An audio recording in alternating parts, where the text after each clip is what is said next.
Je m'appelle Patricia et je m'exprime ici au nom de Hildegard Schneider, directrice de World Wide Wings.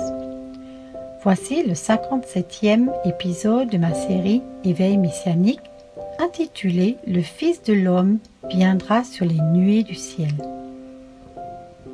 Yeshua décrit dans son discours eschatologique qu'avant son retour, qu'un phénomène naturel immuable se produira.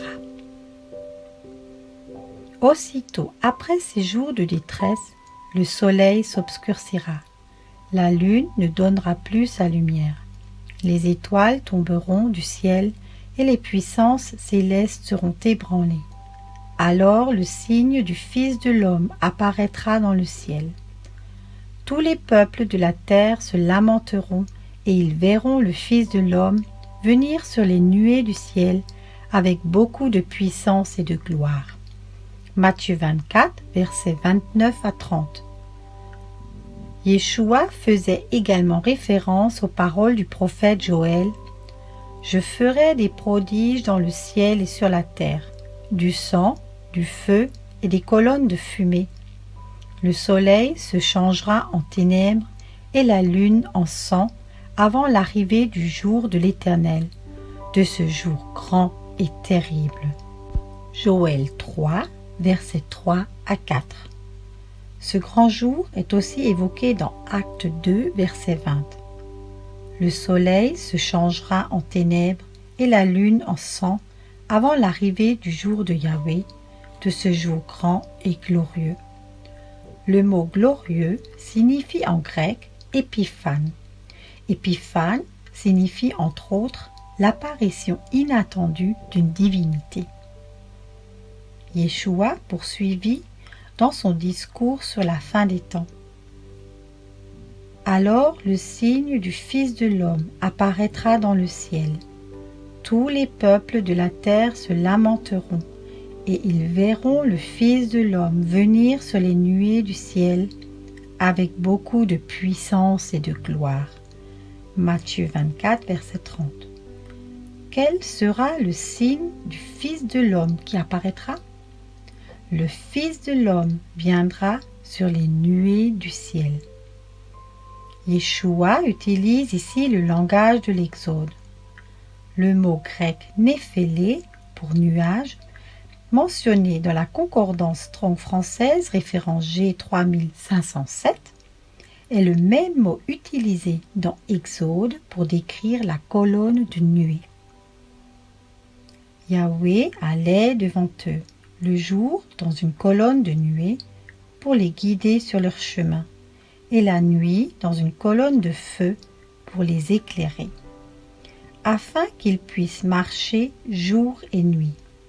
La colonne de nuée se retirait pas de devant le peuple pendant le jour, ni la colonne de feu pendant la nuit. Exode 13, versets 21 à 22. Nous lisons dans Psaume 105, verset 39, qui a étendu la nuée pour les protéger et le feu pour éclairer la nuit. Se déplacer sur la nuée est un symbole profondément messianique qui fait référence au Messie. Sa présence divine est représentée par un voile céleste et sa puissance par son char et son lieu caché. Personne ne peut se comparer à l'Élohim de Yeshurun. Il chevauche le ciel pour venir à ton aide. Il chevauche avec majesté les nuages. Deutéronome 33, verset 26. Yeshurun est le nom d'honneur pour Jacob Israël. Chantez en l'honneur de Yahweh, célébrez son nom, préparez le chemin à celui qui s'avance à travers les déserts. Psaume 68, verset 5. Pendant l'Exode, la colonne de nuée, où se trouvait le Fils de l'homme, était un signe visible de sa présence. La colonne de nuée a guidé les enfants d'Israël dans le désert.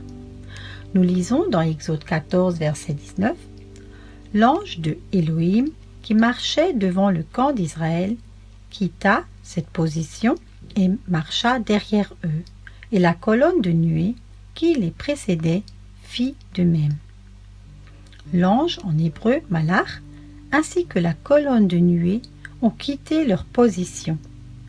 L'ange d'Élohim était dans la colonne de nuée. La colonne de nuée et l'ange ne faisaient qu'un. Elle se déplaça entre le camp des Égyptiens et le camp d'Israël. Cette nuée était obscure d'un côté et de l'autre elle éclairait la nuit. De toute la nuit, les deux camps ne s'approchèrent pas l'un de l'autre. Moïse tendit sa main sur la mer et Yahweh refoula la mer au moyen d'un vent d'est qui souffla avec violence toute la nuit. Il assécha la mer et l'eau se partagea. Exode 14, versets 20 à 21. L'ange était aussi présent dans la nuée sur le mont Sinaï. Le matin du 3e jour, il y eut des coups de tonnerre, des éclairs et une épaisse nuée sur la montagne. Le son de la trompette retentit fortement et tout le peuple qui était dans le camp fut épouvanté. Exode 19, verset 16. Lorsqu'ils construisirent le tabernacle, Yahweh leur promit d'apparaître dans la nuée sur le couvercle de l'arche. Yahweh dit à Moïse, « Dis à ton frère Aaron de ne pas entrer à n'importe quel moment dans la partie du sanctuaire située derrière le voile, devant le propitiatoire qui recouvre l'arche, sinon il mourrait. En effet, j'apparaîtrai dans la nuée sur le propitiatoire. » Lévitique 16, verset 2. Pendant combien d'années le peuple d'Israël a observé Moïse quand il se rendait dans la tente de la rencontre à l'extérieur du camp? Lorsque Yahweh parlait à Moïse, chaque Israélite sortait de sa tente et observait de l'entrée de sa tente la colonne de nuée descendre à l'entrée de la tente de la rencontre. Moïse prit la tente et la dressa à l'extérieur du camp, à une certaine distance.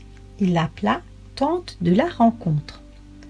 Tous ceux qui consultaient Élohim allaient vers la tente de la rencontre, à l'extérieur du camp.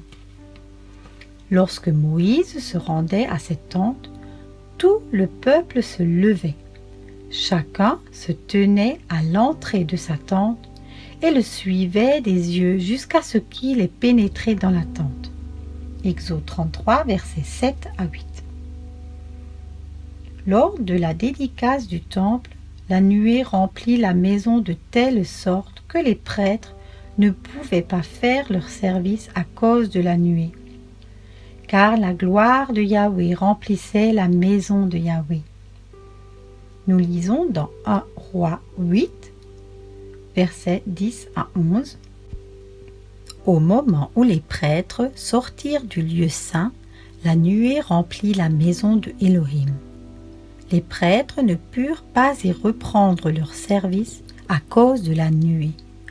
La gloire de Yahweh remplissait en effet la maison de Yahweh.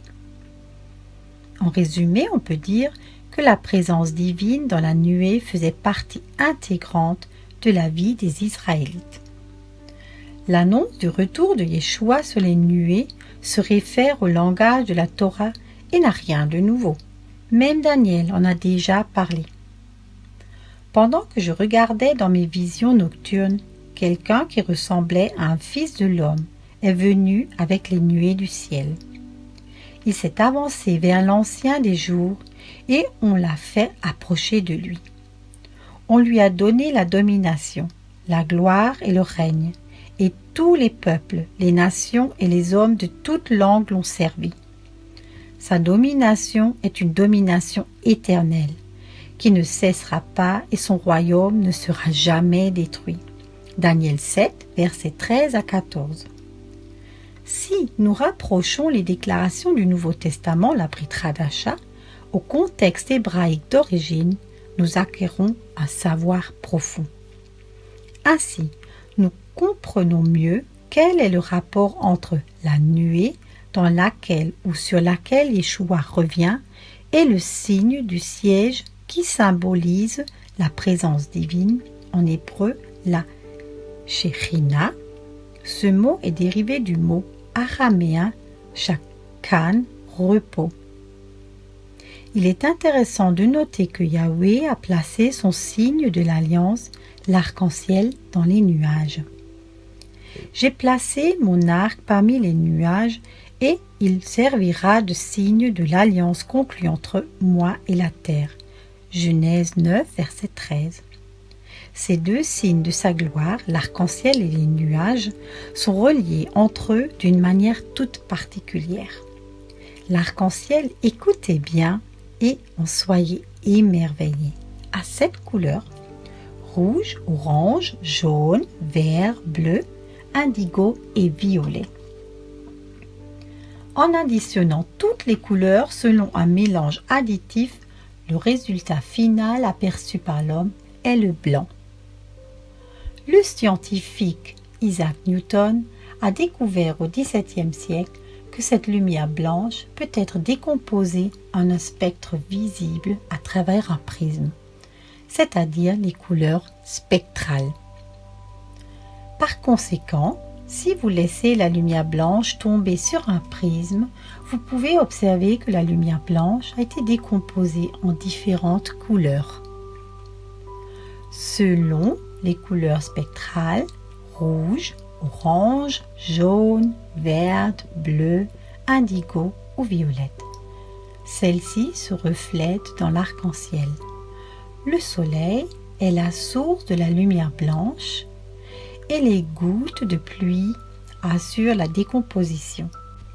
Ainsi, les 7 couleurs de l'arc-en-ciel apparaissent à travers le prisme du blanc de la nuée, symbole de la gloire divine lorsque celles-ci sont décomposées. En conclusion, si nous entendons la promesse eschatologique selon laquelle le Fils de l'homme viendra sur les nuées du ciel, nous reconnaîtrons le signe divin de sa Shekhinah et sa signification symbolique de toute l'histoire biblique. Alors le signe du Fils de l'homme apparaîtra dans le ciel. Tous les peuples de la terre se lamenteront et ils verront le Fils de l'homme venir sur les nuées du ciel avec beaucoup de puissance et de gloire.